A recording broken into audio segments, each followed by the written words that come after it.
Welcome, Gunrunner.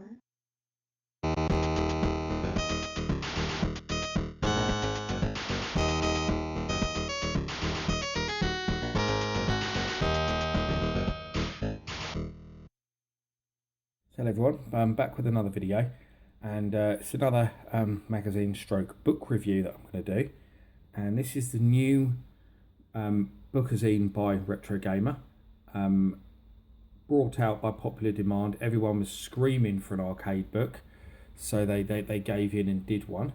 So thought it'd be nice to have a little look at it so you know what to expect. This is available in the shops now, from W.H. Smith's and supermarkets and etc., and also can be bought from the Imagine shop. So I will put a link in the comments below as well so you can see where you can get it. So let's have a little look through it. First of all, the cover. Some of you may recognise this cover and say it's very familiar. That would be because they did actually use it once before. It was used on an issue, this cover.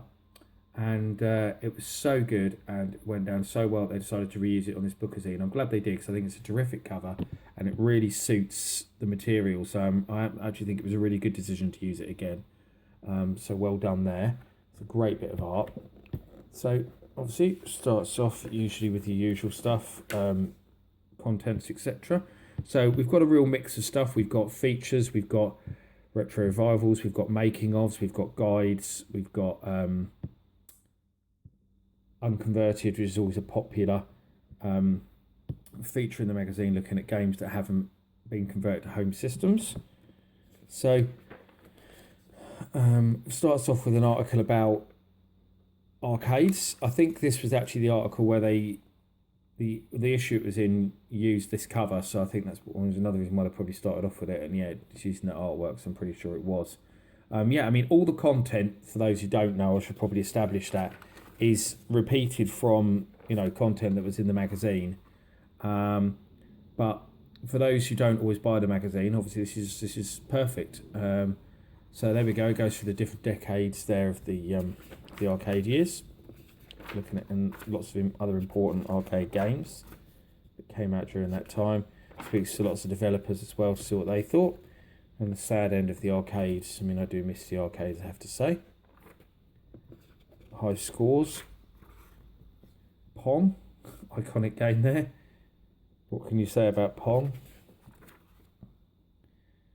Computer Space, the first actual coin-op video game as far as everyone is concerned. Obviously done by Nolan Bushnell and Ted Dabney, who then, at a Nutting Associates, who then left to form Atari and did Pong. So that was pre-Pong. Not everybody's aware of. Appeared on lots of home systems as well. Computer Space, probably best known under the name Space War. And then we go into an article about Nutting Industries, so one of the early pioneers of arcade games, who of course released that Computer Space, among others. Pac-Man. What can you say about Pac-Man? I think everyone knows Pac-Man. Here's something very topical after that. We've got Star Wars. We all know about Star Wars, especially with the new film out. An article on Kung Fu Master. And then following all the different home conversions that they did. I do remember buying the Spectrum port and it was absolutely terrible and I was disgusted by it after loving the game in the arcades. Easily one of the worst games on the Spectrum. It is absolutely terrible.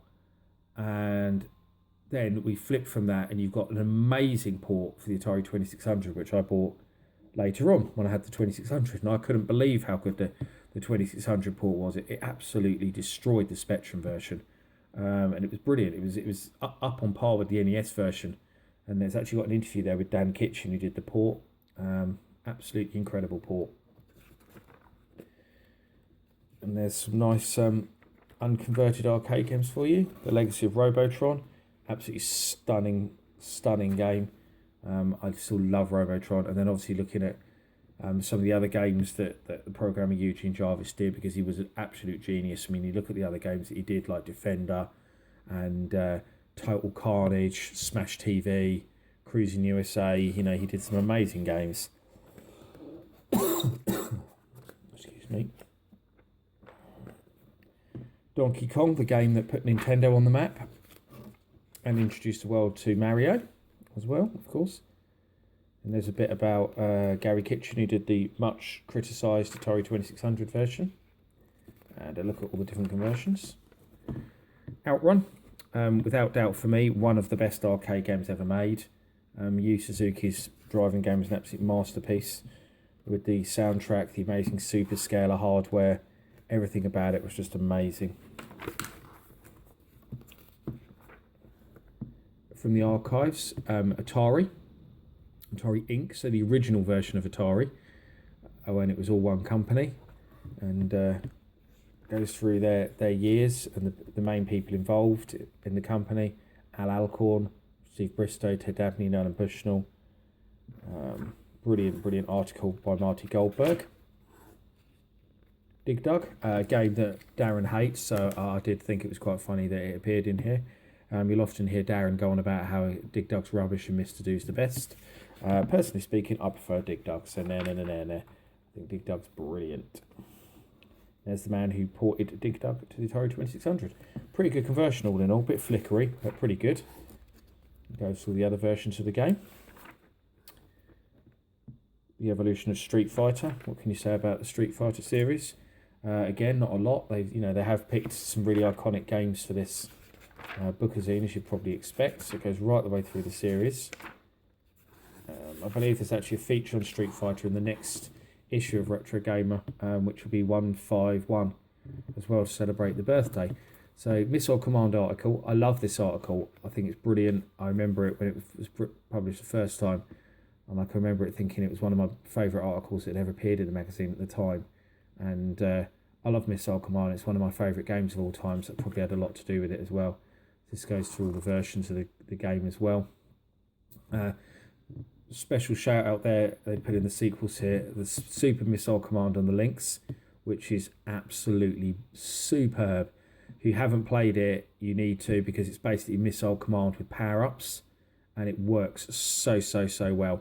And also Missile Command 3D on the Jaguar, which in my opinion is the best game on the Jaguar. And again, it has 3 different modes, and the VR mode is something to behold. The 3D effect is simply amazing. A little interview with Rob Phillip there, who did the 2600 port of the game. The other conversions there. Space Invaders, another truly iconic game. Yeah, and it's one, again, there's not really much you can say about Space Invaders. I think everyone knows what it's all about. And they've looked at some of the different versions of the game out there as well.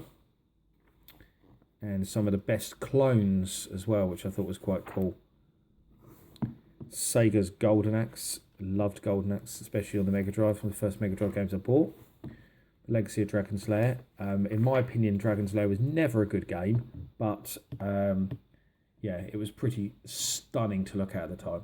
And great about this article is that just here, readers remember, there's a comment from me about the first time I saw the game at the Odeon Cinema in St Albans, and my memories of that. So that's quite cool that they put my memory in there. And that is actually, believe it or not, the only appearance I make in this bookazine. None of my own arcade articles were sadly picked for it, but I can't complain, because I can see why they picked the articles that they have. My stuff, the ones that I've done aren't quite as well-known games, so that if they do a second book, you never know, so my stuff might get in the second book. So Bomb Jack, great little game. I know everyone seems to love Bomb Jack. It's one of them games where you never hear people say a bad word about it. And the funny thing is, I think about Bomb Jack is that it wasn't a huge hit in the arcades. I mean, I don't even remember seeing it in an arcade. I think it became more famous on the home systems because the home versions were very good. The Spectrum version always seems to get especially talked about as being excellent. And I think that really made this game famous, was the home conversions, especially Elite's 8-bit conversions, as I say, there. And it does have all the home conversions. A special shout out should go there to the Atari XLXE version, which was actually a homebrew port, but an amazingly good one. It really is a very, very good port of the game. Best 8-bit version in my opinion.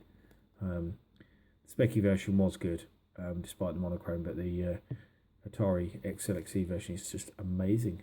The ST version also very good. Had a lot of fun playing that back in the day on my ST. More unconverted arcade games. I don't actually remember actually playing any of those that are there, so that's quite funny. Paperboy, this is another one that was a cover article when it's put out. I loved Paperboy. Probably my biggest memory of Paperboy myself was playing that at Butlins in Barry Island. I remember them having it there, and the stand-up one with the handlebars. Great fun playing that. And it goes through the different conversions of the game as well in there. Shout out to the Lynx version, which I had a lot of fun with later on. Asteroids, a little bit of that. Ridge Racer, game sort of released around the time that arcades really started to decline and home consoles started to take over, and a lot of that was because the PlayStation version of Ridge Racer was so close to the arcade game, I think, and that was a big turning point, let's say. Point Blank, another game that appeared on the PlayStation.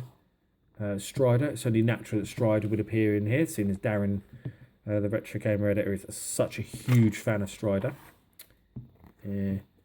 Lots about it there. Always remember loving the Mega Drive version of Strider particularly.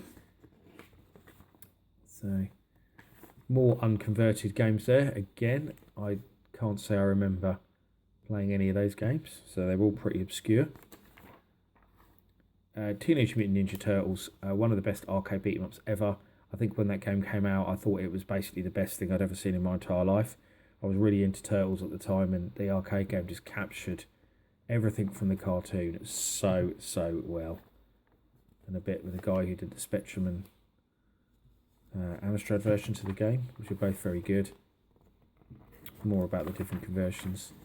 And that's it. So that is actually completely it. And that is it, yeah. So a really good book. Loads of nostalgia in there.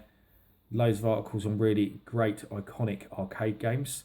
So if you're into your arcade gaming, then this is something you should definitely go and pick up. It's one of those where you could quite easily sit and read it from cover to cover without skipping any articles, because it is really focusing on such really truly great arcade games, and I think a lot of people are like me and really miss the days of the arcades. So it is it is a great little trip back in time. So thank you all for watching. I'll end it here. I've got another little bookazine I'm going to look at as well, which I picked up recently, and I've got another book on the way which I'm hoping to review in the next couple of weeks as well. So there is going to be a few of these type videos over the next few weeks, so look out for those, and I'll see you again soon. Thank you. Bye bye.